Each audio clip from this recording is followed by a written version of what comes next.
Typically, a biotech will undertake the services of a company like that, but they'd have two, and potentially a third. We'll do all that in one-stop shop. Hello, investors, and welcome to another edition of 18 Minutes with 180 Markets. Friends, I can't think of a sector in the market where companies can control their own destiny regardless of market conditions and really generate their own momentum more than the biotech sector. But what if I was going to tell you there's a company out there that has had a 12-month company reset, but already has the markings of that momentum? And not only that, it has in-place contracts that surely are going to make it even grow further and further.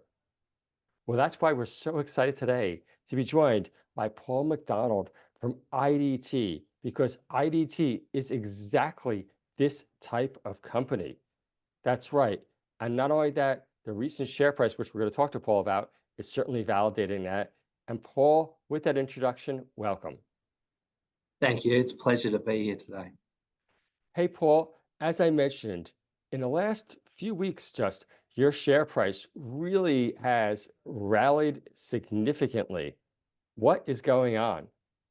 Yeah, thanks for that. There's a couple of reasons. We're basically 12 months into a reset, as you put earlier, and the reset was really to bring in more contact volume for our established processes and products, and really bring those really low-hanging fruit back into the facility and manufacture more. And then the second part of that strategy was to bring in new technologies which are growing in the market, and they're heavily tied to our mental health business and also oncology business. And then our third strategy was to bring in some complex formulations. But I think what we're seeing today is a result of a validation 12 months later, some level of validation that the strategy that we set out is being adhered to. And I think we've seen a little bit of interest with the shareholders as a result. Absolutely. Well, it's obvious by the share price. Paul, just to back up for a second, IDT, for people that don't know about the company, can you just describe it a little bit? Yeah, absolutely. IDT is a contract manufacturing organization. So we call it a CDMO. It's a contract development and manufacturing organization. We're a service provider.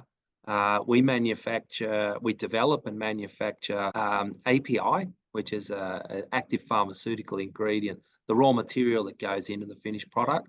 But we also differentiate ourselves by doing the finished product as well. So tablet, capsules, oral liquid, and also sterile liquid. So typically a CDMO would do either API or finished product, or we've got a fully vertically integrated process here, including inspection, labeling, and testing and release.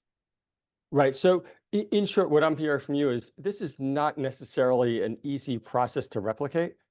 No, it's not. No, it's not. And we are quite unique in being an offering the level of services. So typically a biotech would undertake the services of a company like that, but they'd have two. They'd have one doing the API and then one doing the finished product, and potentially a third company doing the clinical trial packaging, etc. So we'll do all that in one-stop shop.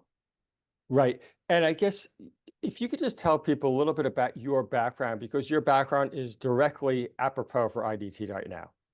Yeah, so I've been on both sides of the fence. I came across from Pfizer, where I was the head of R&D Australia. So I was in the product development space with the Pfizer Worldwide Research and Development Organization. So my role was to develop new products and bring those assets through to market. I managed a portfolio that's worth about 350 million annual sales in that division. And previous to that, I was leading the contract manufacturing business at Pfizer Melbourne. So I've had foots in both camps, either being the contract provider or the contract giver. So I understand the contract manufacturing business really well as a result. Right. And we, as IDT investors, we're certainly getting that benefit on our side here. Now, can you just talk about, as a contract manufacturer, it's usually about, as you mentioned in the word contracts, Yes. the revenue that's in place already. Can you just discuss that a little bit? Yeah, the revenue that's in place at the moment is, we've worked really hard through that first phase of the reset to generate return business. Right? I think the company in the past won a lot of really exciting contracts, but when the contract was finished, the customer went away, or they moved overseas, or they're unable to retain the service level. Wow. So a lot of the work we're doing now, for example, in the medicinal cannabis space, the biomass can be generated locally, which is biodegradable. It needs to be processed locally, and we'll process it, and it'll continue to grow from local farmers and then be processed into a medicinal product. And a lot of the other projects similar to that, they're building a critical mass in supplies, mostly in what we call the special access scheme, the SAS scheme, which is a temporary approval for a product where patients might have failed the traditional modes of medication. So that SAS program provides us a way to create sustainable sales, and that's what's Right. sort of seeing our baseline of return business as a result. Right. And again, I guess coming back to a business, running IDT as a business, having this underlying recurring base, it's so important, isn't it? Is critical, and what we've found in the past has been very lumpy. So we've Yeah. really smoothed that, and we get a consistent return work from our key clients, and our business development efforts now are adding more layers to the top of that return business. And we're very focused on attracting new customers that are potentially return business. Right. Hey, Paul, can you just go into a little bit more detail? You said it used to be more uneven, now it's less lumpy. Just give us the details about that. Yeah, it's a complex formulation. So in the drug development space, you might do a contract with a client to produce, let's say, a new cancer drug, right, which is going to be injected. So there's multiple stages in the development. There's multiple milestones. So you run out an entire program from start to finish to bring a product through the line, through the quality framework, and then eventually you've got a product that's ready to go into human studies, right? So to get there, that might take more than a year. It might take 2 years just to get to human. And then once you got to human, then you've got to go through dose escalation to feasibility, etc., right, all the way through phase 2, phase 3 trials before you can market it. So a lot of those clients either fail through their progression, Right. or the volume exceeds what IDT might have been capable of, and they would move away. So you get this really lumpy revenue streams, and then they cut off. So what we're focusing on now is clients that are going to go through us the whole journey. Right. We've also got a strategy to grow with their growth. So we want to be the one-stop shop, the go-to partner, all the way through to commercial launch, and then maintain them as a commercial customer. So that just keeps increasing our revenue stream year Right. on out. And is that what you alluded to earlier about keeping them and that building your business in a vertical fashion?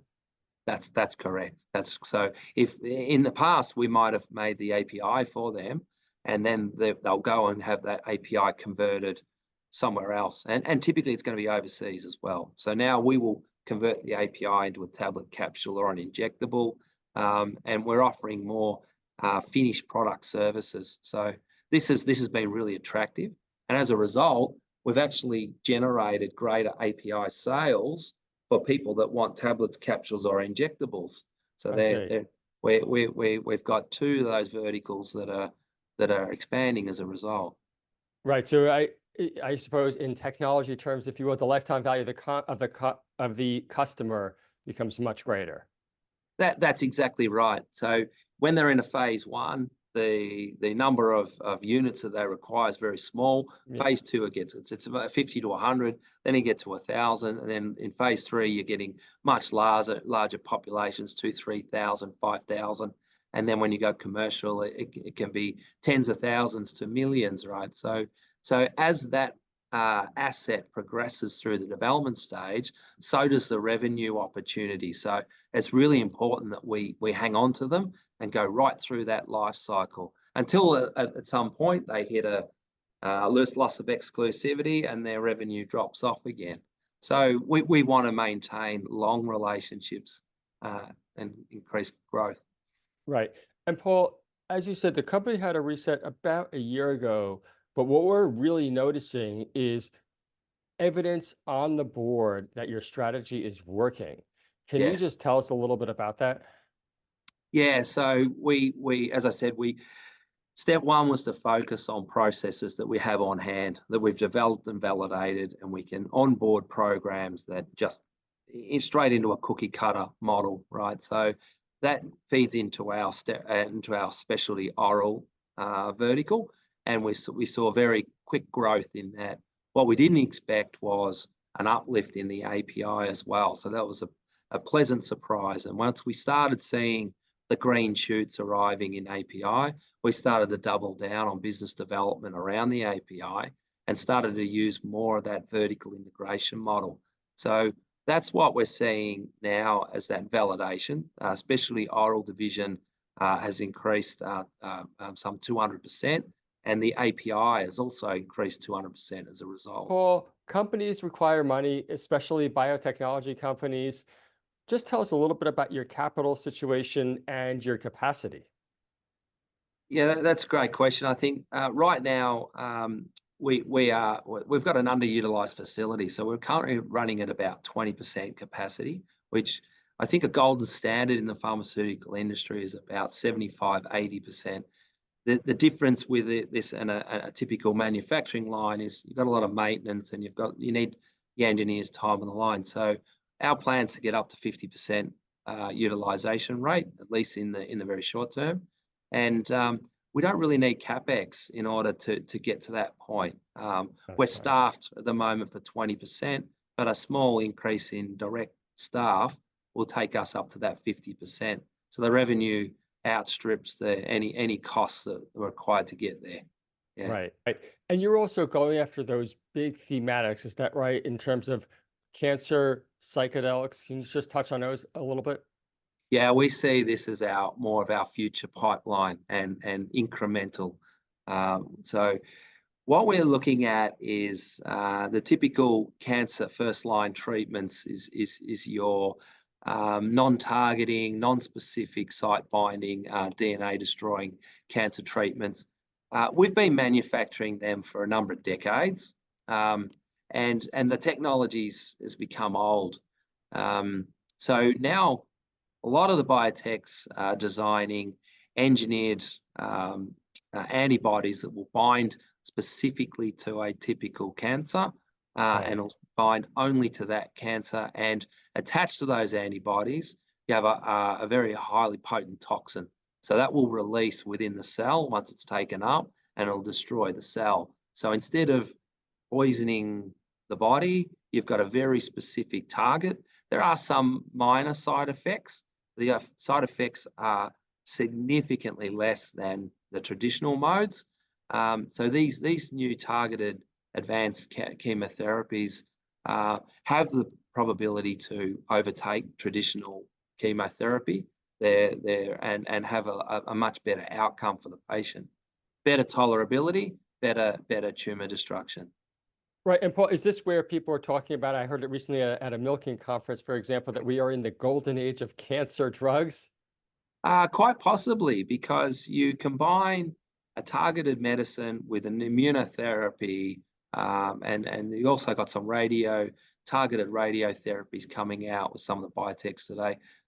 These combinations that are available for the oncologist really do change the game, right? And we expect to see much increased survival rates as a result. Right. And thank gosh we are here in Australia. Specifically, we're here in Melbourne, which is arguably the cancer capital of the country, I suppose. Yeah, well, the medical research in Melbourne is best in class amongst our peers. Translation of is not in best in class, and that's the role that IDT plays.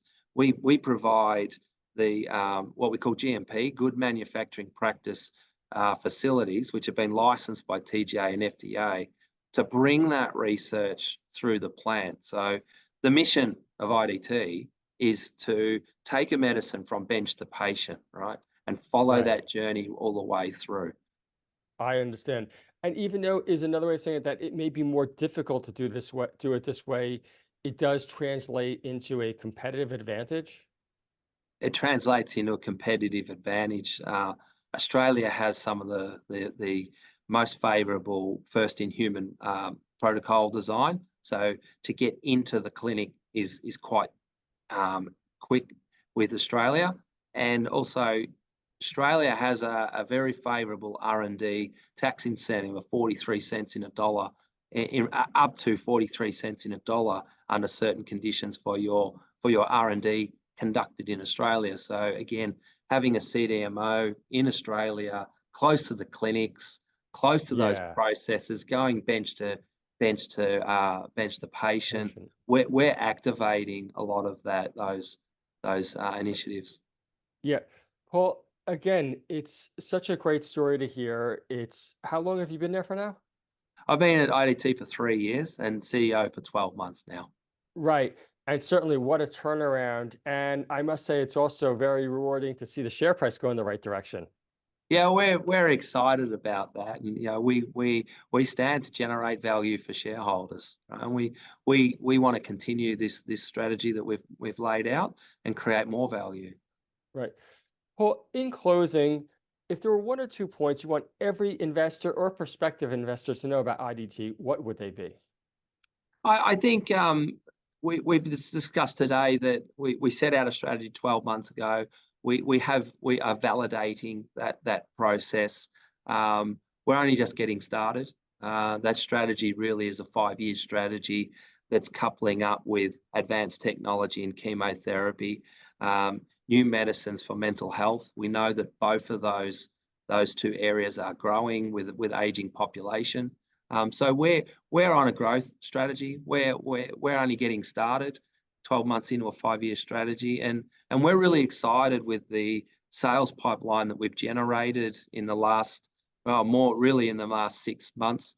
Most of the sales that we've got today are a result of 6 months ago, and we have a healthy sales pipeline that we're actively pursuing now. So we expect the sales pipeline to continue to grow, and we're really excited about what we can produce in the future. Right. Paul, well, here at 180 Markets, we're certainly as excited as well. Very, very much looking forward to the next 6 to 12 months and definitely be in touch. It's been a pleasure today. Thank you. Bye bye.